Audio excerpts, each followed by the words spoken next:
Imagine a war started not over oil or gold, but a pig. Tiny rocks, empty deserts, and even a single hotel bed. Tonight, we're touring the world's pettiest border disputes in history. Countries send soldiers, diplomats, and warships over land nobody really wants. A drunk fisherman becomes a prince, and a farmer moves France. One wrong survey line, and your bedroom ends up in Switzerland. Another mistake, and your American town is only reachable through Canada. These maps weren't drawn by geniuses. They were patched by accidents. So how did all this chaos happen, and who actually owns what? Pig War. A shot pig nearly starts U.S.-British War. An island standoff over one dead pig almost escalated. On San Juan Island near Vancouver Island, tempers flared fast. An American farmer, Lyman Cutler, shot a British-owned hog. The pig belonged to the Hudson's Bay Company's Irish employee. Cutler complained the animal kept eating his potatoes without mercy. Soon, American soldiers under George Pickett landed to protect settlers. British warships arrived offshore, their cannons pointed at the island.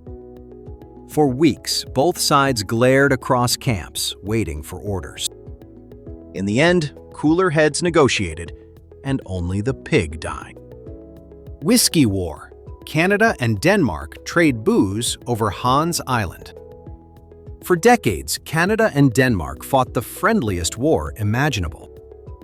Their battlefield was tiny Hans Island in the Arctic waters. Instead of bullets, politicians and soldiers planted flags and bottles. Danish crews left schnapps. Canadians answered with whiskey and notes. Every visit, one flag came down and the other went up. News photos showed smiling officials swapping drinks on the windswept rock. Behind the jokes, both countries still filed serious Arctic border paperwork. Eventually, they agreed to split the island, line down middle. It became the rare territorial dispute settled mostly with alcohol and selfies. War of the Stray Dog. Greece and Bulgaria clash over puppy. A single runaway dog once dragged Greece and Bulgaria toward war. In the mid-1920s, tensions simmered along their shared border. Near Petrich, a Greek soldier reportedly chased his dog into Bulgaria. Bulgarian guards opened fire, killing the soldier and shocking Athens. Greece responded by sending troops across the line toward Petrich. Villagers watched terrified as two Balkan armies edged toward another showdown. Instead of exploding, the crisis landed before the League of Nations. International diplomats ordered Greece to withdraw and pay compensation promptly. The poor dog disappeared from reports, but the war never started. Conch Republic. Key West declares independence over a border roadblock. Key West once responded to a traffic jam by seceding theatrically. In the early 1980s, U.S. Border Patrol set up checkpoints north. Cars heading into mainland Florida were stopped as if crossing borders. Local Mayor Dennis Wardlow argued the roadblock treated Keys residents like foreigners. Tourism businesses complained loudly as vacationers turned around at the line. So Wardlow staged a mock independence ceremony, creating the Conch Republic. They symbolically declared war on the United States, then immediately surrendered. After surrender, they requested foreign aid, milking the stunt for publicity. The roadblock was removed, and the Conch Republic still sells passports. Swiss Army accidentally invades Liechtenstein, apologizes over drinks later. Liechtenstein has technically been invaded, and nobody even noticed immediately. On a foggy training night, Swiss soldiers accidentally crossed an unmarked border. The unit had marched several kilometers off course during navigation exercises. They reportedly realized the mistake only after checking their GPS coordinates. There were no Liechtenstein guards waiting, just dark forest and mountains. Switzerland informed Vaduz, apologized politely, and promised tighter maps next time. Liechtenstein officials joked that they had not even mobilized anyone. No shots were fired, no one even canceled dinner reservations. The episode turned into a running gag about Europe's most polite invasion. Farmer shifts a stone, quietly moves French-Belgian border. One French farmer casually resized his country without realizing it immediately. Near the village of Buzigny-sur-Roc, he kept hitting a heavy stone. The rock sat awkwardly in his tractor's usual path between fields. Annoyed, he simply dragged it deeper into his own land. That stone, unfortunately, was a 19th century marker for the Belgian border. Months later, local history fans hiking the area noticed something strange. On their maps, Belgium suddenly looked slightly smaller than before. Officials from both countries visited, laughed, and asked him to reposition it. The farmer avoided jail, and Europe's borders quietly snapped back. Spain and Morocco's dramatic standoff over tiny Parsley Island. In 2002, a bare rock near Gibraltar briefly felt huge. Perigil Island, called Layla by Morocco, sits meters from Africa. Moroccan gendarmes landed first, raising a flag and pitching small tents. Spain answered by sending special forces from Ceuta to remove them. Helicopters hovered, commandos advanced, and cameras captured everything from nearby coasts. For a moment, it looked like a Mediterranean cliff could ignite conflict. Behind the scenes, Washington and European diplomats urgently called both capitals. Spain's troops withdrew after an agreement, leaving the rock uninhabited again. Today, Perigil Island mostly hosts waves, seagulls, and occasional political speeches. Villages traded like poker chips. In India-Bangladesh enclave swaps. Until recently, some villagers in India and Bangladesh were almost stateless. Scattered enclaves from old Kuch Bahar treaties dotted the border like confetti. A Bangladeshi farmer might live in Bangladesh, inside India, inside Bangladesh again. Police, schools, and ambulances often had no clear jurisdiction there. People carried multiple sets of papers, yet lacked basic services and voting. After long negotiations, Delhi and Dhaka finally agreed on a swap. Thousands of residents chose which citizenship they wanted, then moved accordingly. Some even celebrated Independence Day twice, then picked one flag forever. The enclaves disappeared from maps, but not from villagers' memories. Barla's houses, where moving your front door changes countries. In the Dutch town of Barla, borders run across living rooms. The area is split between Barla-Nassau in Netherlands and Barla-Hertog, Belgium. Treaties from medieval dukes carved crazy enclaves inside each other. White crosses on the pavement show exactly where the border snakes. Some houses literally have a Belgian kitchen and a Dutch bedroom. Local stories joke that businesses once shifted doors to claim better taxes. Cafes mark table numbers by country, so you can switch nationalities.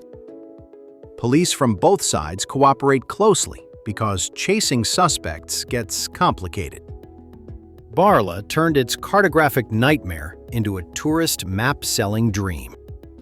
Library, where one footstep takes you across the US-Canada border. In one small library, crossing the border means changing carpet patterns. The Haskell Free Library and Opera House straddles Vermont and Quebec. Its front door sits in Derby Line, Vermont, facing the United States. Most of the reading room technically lies in Stansted, Quebec, across the line. Patrons once stepped over a black border stripe to borrow books. Still, few buildings make international relations feel so literally close together. Diomede Islands. One Russian village can literally see tomorrow. In the Bering Strait, two islands live in different days. Big Diomede belongs to Russia. Little Diomede belongs to Alaska. Just kilometers apart, they are split by the international date line. That means Russia's island is almost a full calendar day ahead. American villagers on Little Diomede can literally look at tomorrow's coastline. During the Cold War, this tiny gap symbolized the East-West divide. Indigenous families once moved freely across the ice between both communities. Later, restrictions, patrols, and politics turned that short walk into science fiction. Here, the phrase, "time is a border," becomes almost literal. Desert Triangle. Neither Egypt nor Sudan actually wants to claim. On maps between Egypt and Sudan, one lonely triangle sits unwanted. This patch of desert is called Bir Tawil by cartographers. Two different colonial border definitions left both countries claiming opposite lines. If Egypt insists on one map, it loses Bir Tawil's neighbor. If Sudan insists on the other, it gives up different territory. So both simply argue for the lines that maximize useful land. Neither wants the barren interior triangle, so nobody officially claims it. Occasionally, adventurers declare micronations there, planting flags in the sand. Governments quietly ignore them, and the triangle returns to scorching silence. France and Spain share a tiny island just 6 months each. Along the Bidasoa River, one tiny island changes nationality twice yearly. It is called Pheasant Island in English, Isla de los Faisanes locally. Centuries ago, French and Spanish negotiators met there to sign treaties. One famous agreement arranged the royal marriage of Louis XIV. To keep things balanced, they created a condominium, a shared sovereignty arrangement. Today, Spain administers the island for 6 months, then France takes over. There are no permanent residents, just occasional maintenance crews and ceremonies. Guards visit by boat, check things, and quietly switch symbolic responsibility. Few border disputes end with a calendar reminder instead of arguments.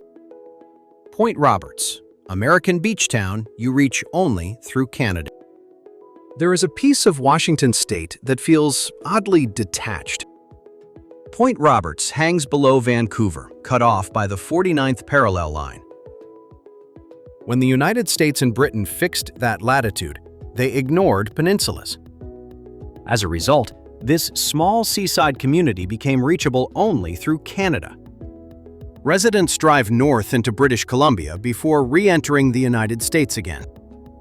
During tense times, border restrictions turned grocery shopping into a logistical puzzle.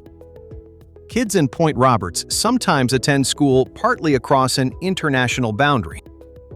Locals joke they live in American territory with Canadian weather reports. All of this comes from drawing one straight line across complicated coastline. Northwest Angle, Minnesota chunk marooned above a Canadian lake.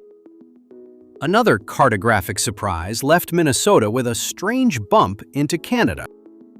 The Northwest Angle juts above Lake of the Woods awkwardly. Mapmakers using old British charts misjudged the headwaters when drawing borders. That mistake left a patch of U.S. land isolated by Canadian territory. Most visitors reach it by driving through Manitoba, then crossing back south. The community relies on fishing lodges, cabins, and hard-working year-round residents. In winter, frozen lake roads make travel slightly easier, but still strange. People joke it is America's only 4 corners, with 3 missing corners. Once again, a few pen strokes turned geography into bureaucratic comedy. Kentucky Bend, tiny loop of Kentucky, accessible only from Tennessee. Kentucky owns a piece of land many Kentuckians never visit easily. Kentucky Bend is a loop of farmland inside a Mississippi River oxbow. The river curved dramatically, leaving this pocket connected only by Tennessee. On maps, it still appears as a little teardrop of Kentucky. Residents vote in Kentucky elections, but drive to town through Tennessee roads. Historically, steamboats and ferries made the isolation feel slightly less extreme. Census takers once struggled to count families scattered along the riverbanks. Today, it is mostly quiet fields, levees, and a quirky sign. All because the river meandered after surveyors already drew straight borders. Carter Lake, Iowa town accidentally stranded on Nebraska's side. Carter Lake proves rivers can move faster than legal paperwork sometimes. Originally, the Missouri River curved, leaving Carter Lake firmly on Iowa's side. A massive 19th century flood suddenly cut a new, straighter channel downstream. The old riverbed became an oxbow lake, stranding the community beside Omaha. Nebraska was on 3 sides, but maps still labeled it Iowa. The 2 states argued in court before judges confirmed the original boundary. So residents pay Iowa taxes while living virtually within Omaha's metropolitan sprawl. Police, schools, and businesses coordinate across the river's old and new courses. One flood, and an entire town became a geographic conversation starter. Livia, Spanish town mysteriously left surrounded completely by France. Livia looks French on the map, but stubbornly remains Spanish territory. In the 17th century Treaty of the Pyrenees, France gained nearby villages. However, Livia was officially classified as a town, not a village. Lawyers argued the wording, and Livia stayed part of Spain. Today, you drive through French countryside before reaching this Catalan enclave. Road signs switch languages, and pharmacies suddenly use Spanish regulations instead. For years, a neutral road corridor linked Livia with the rest. Customs officers had to decide which rules applied on each side. All this hassle because one word in a treaty seemed minor. Busingen, German village inside Switzerland that uses Swiss francs.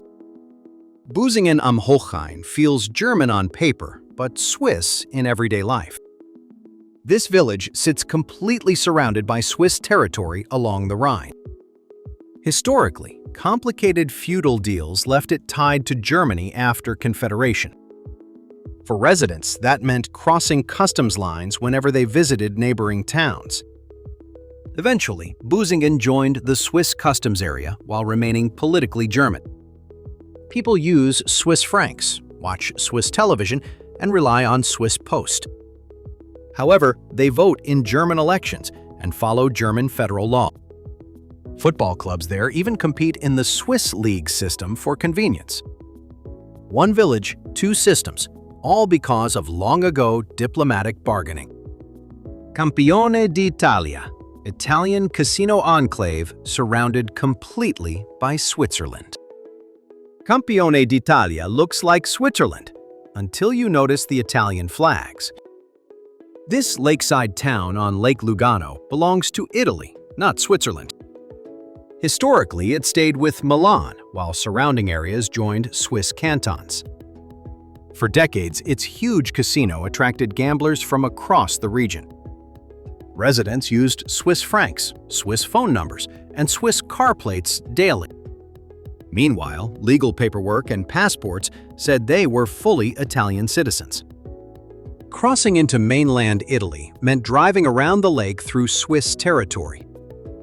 Economic shifts and casino troubles recently forced Rome to rethink the arrangement. But Campione still feels like a little wedge of Italy abroad. Jungholz, Austrian village touching homeland at a single mountain point. Jungholz is an Austrian village almost floating in German territory. On the map, it connects to Tyrol at just one mountain summit. Early land deals tied this pocket to Austria, while neighbors joined Bavaria. For everyday life, villagers drive through Germany to reach wider Austria. As with other enclaves, customs and postal agreements smoothed the awkward situation. Children attend school following Austrian curricula, though many friends live technically abroad. Ski slopes cross the borderline without skiers really noticing any difference. Winter tourism brings Germans and Austrians together on the same snowy hillside. All because one historic surveyor once followed a ridge instead of valley. Oman's Mada and UAE's Nawa, enclaves inside enclaves. Russian doll style. In the Gulf, cartographers found a real-life nesting doll of borders. Madha is an Omani territory completely enclosed by the United Arab Emirates. Inside Madha, the village of Nawa belongs back to the Emirates again. The puzzle dates back to tribal loyalties when rulers chose different protectors. Some communities pledged allegiance to Muscat, while neighbors sided with Sharjah. When modern borders crystallized, officials respected those choices, creating nested exclaves. Drivers on mountain roads can cross the international line several times quickly. Villagers mostly focus on wells, farms, and family ties, not maps. Still, Madha and Nawa remain favorite examples in every geography classroom. Toledo War. Michigan and Ohio mobilize armies over swampy farmland. In the 19th century, Michigan and Ohio nearly fought over mud. Both claimed the Toledo Strip, swampy ground near western Lake Erie. Old survey lines conflicted, giving each side legal arguments and maps. Governors in Columbus and Detroit raised militias and issued fiery proclamations. Skirmishes mostly involved arrests of surveyors and a few minor scuffles. One sheriff was wounded by a knife, becoming the conflict's only casualty. Eventually, Congress stepped in and brokered a compromise between the states. Ohio kept Toledo, while Michigan received most of today's Upper Peninsula. The so-called war ended with bruised pride and new license plates. Aroostook War. Lumberjacks helped spark a U.S.-Canada border crisis. Farther east, lumber crews in Maine once triggered another border showdown. The Aroostook River Valley was claimed by both Maine and New Brunswick. Timber was valuable, and rival logging companies cut trees in disputed zones. Armed posses from each side began arresting the other's lumberjacks. Newspapers on both sides printed dramatic headlines about foreign aggression nearby. American General Winfield Scott traveled north to calm nervous Maine politicians. British negotiators and Washington officials worked quietly behind the shouting and arrests. Eventually, the Webster-Ashburton Treaty fixed the line through the forest. The so-called Aroostook War ended with no battlefield, only stumps. Britain and Ireland once argued seriously over bare Rockall sea stack. Rockall is basically a lonely rock, yet inspired serious government memos. This tiny Atlantic outcrop lies far northwest of Ireland and Scotland. In the mid-20th century, the Royal Navy landed and claimed it. They anchored a plaque, planted a flag, and sailed away again. Later, questions arose about whether Rockall generated exclusive fishing and drilling zones. Ireland argued that the British claim ignored surrounding traditional Irish waters. Debates rumbled in Dublin and London, even though nobody lived there. Scientists visiting mostly worried about waves, guano, and delicate seabird habitats. Eventually, some countries renounced claims, but Rockall still pops up diplomatically. Sealand. Family claims rusty North Sea fort as independent country. Sealand might be the world's most famous offshore living room kingdom. It began on Ruff's Tower, a World War II sea fort. In the 1960s, Roy Bates occupied the abandoned platform off England. He declared it the Principality of Sealand and named family members royalty. British authorities mostly rolled their eyes, but occasionally tested jurisdiction in court. At one point, rival businessmen allegedly tried a mini coup with mercenaries. Bates's son reportedly recaptured the fort, turning the story even stranger. Since then, Sealand has sold titles and marketed itself as a micronation. Legally, it remains gray area, but the family still holds onto it. Outer Baldonia. Fisherman declared himself prince of a bare rock. Outer Baldonia was born when one fisherman bought a useless island. He purchased Outer Bald Tusket Island off Nova Scotia for his hobby. With friends, he jokingly drafted a constitution and proclaimed Outer Baldonia independent. Citizens were supposedly required to be male, brave, and love fishing. The stunt even prompted tongue-in-cheek responses from Soviet writers criticizing capitalism. Newspapers treated it as charming nonsense, not a real diplomatic crisis. Eventually, Arundel's ownership ended, and the pretend principality faded quietly. Outer Baldonia remains a favorite story about micronation humor on rocks. Republic of Indian Stream. Farmers invent a country between confusing maps. On the early US-Canada frontier, some farmers simply formed their own republic. Indian Stream lay where British and American boundary descriptions did not match. Local residents faced taxes and claims from both New Hampshire and Quebec. Tired of confusion, they drafted laws and called themselves the Republic. They chased criminals, issued documents, and argued with officials from both sides. Newspapers back east sometimes portrayed them as half-serious frontier revolutionaries. Eventually, diplomats settled the dispute, placing Indian Stream clearly in New Hampshire.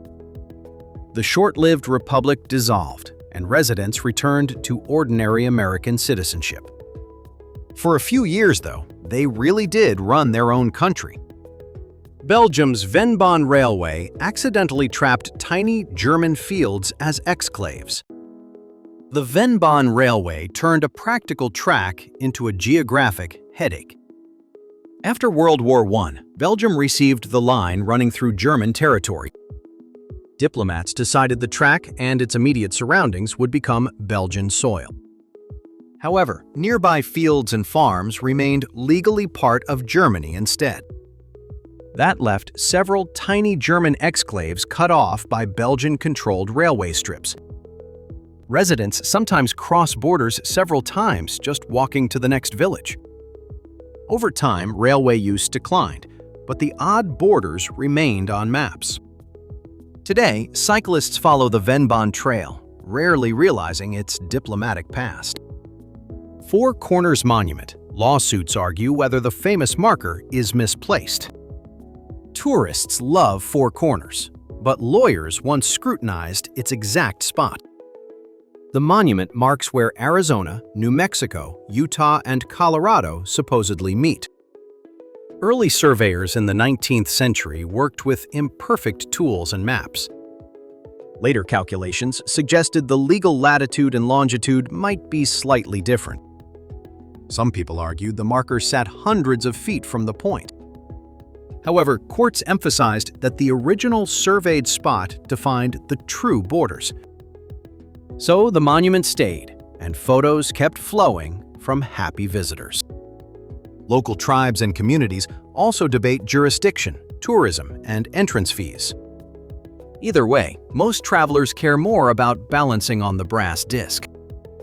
Kingdom of Redonda. Writers bicker over who rules a rock. The Kingdom of Redonda is basically a literary in-joke with cliffs. Redonda itself is a steep, uninhabited island near Montserrat in the Caribbean. A West Indian businessman reportedly claimed it as a kingdom. Later, writer M.P. Shiel styled himself king and granted tongue-in-cheek titles. After his death, other authors argued over succession and invented court lists. None of this ever bothered nearby British or Caribbean authorities very much. Redonda has no permanent residents, only birds and occasional goat stories. Still, fan communities trade jokes about royal titles linked to bookshops. It is perhaps the only kingdom governed mainly by literary gossip. Hutt River Province. Australian farmer declares his wheat farm a nation. In Western Australia, one frustrated farmer once declared independence from Canberra. Leonard Casely disagreed with wheat quotas imposed by the Australian government. In the 70s, he proclaimed his farm the Principality of Hutt River. He printed stamps, minted coins, and invited curious tourists to visit. Australian officials treated it as tax protest, not genuine separation. Court battles and letters continued for decades, often generating amused headlines. Some supporters collected novelty passports and titles issued by Hutt River. Eventually, financial pressure and legal changes pushed Casely's successors to dissolve it. The farmland returned fully to Australia, but the story stuck worldwide. Georgia and Tennessee's feud over just 1 mile of riverbank. Not all disputes are old. Some involve American states eyeing water. Georgia and Tennessee argue about a small strip near the Tennessee River. 19th century surveyors apparently placed the state line slightly too far south. Because of that, Georgia lacks direct access to the big river. During droughts, Atlanta politicians occasionally revive calls to correct the border. Tennessee leaders usually respond with firm resolutions, jokes, and historical pride. Lawyers dig through 18th century documents trying to interpret coordinates and river descriptions. So far, nobody has moved the line or exchanged any land. The 1 mile issue keeps resurfacing whenever the summer heat returns. Belgium and Netherlands peacefully swap river islands to straighten their border. Along the Meuse River, Belgium and the Netherlands had a tricky bend. Shifting channels left Dutch land on the Belgian side of the water. That created small river islands where police patrols needed boats and coordination. Criminals occasionally exploited the confusion, slipping between jurisdictions along the shore. Rather than argue forever, both governments negotiated a land swap agreement. Belgian and Dutch teams redrew borders so each side controlled continuous riverbanks. Engineers moved buoys, while surveyors updated signs and official cadastral maps. The swap took effect smoothly, celebrated as model cross-border cooperation. Once problematic islands became simple scenery instead of jurisdictional hiding places. Seborga, Italian hill town whose locals insist it's a principality. High above the Ligurian coast, Seborga markets itself as a micro-principality. This Italian village near the French border claims medieval independence papers. Supporters say old documents show it was separate from Savoy's later territories. In the 20th century, locals elected a prince to highlight their story. Colorful ceremonies feature coronations, uniforms, and playful border signs at entrances. Italian authorities treat Seborga as a normal municipality within Imperia province. Meanwhile, shops sell coins, stamps, and souvenirs from the self-proclaimed principality. Tourists enjoy the medieval streets, views, and slightly rebellious local humor. Whether or not it is sovereign, Seborga definitely wins on branding. Neutral Moorsnet, tiny microstate born from a confused border treaty. Neutral Moorsnet began as a mining dispute and became a tiny experiment. After Napoleonic Wars, Prussia and the Netherlands argued over a zinc-rich area. They agreed to share control, creating a neutral territory near present-day Belgium.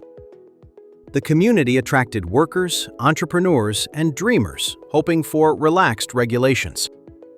At one point, enthusiasts even proposed making Esperanto the official language there. Taverns and gambling halls flourished, benefiting from the legal gray zone. Over time, surrounding borders changed, and Belgium eventually absorbed neutral Morsnet. The area became part of ordinary Belgium, losing its special status entirely. For history fans, though, it remains a favorite, almost country success story. Liberland.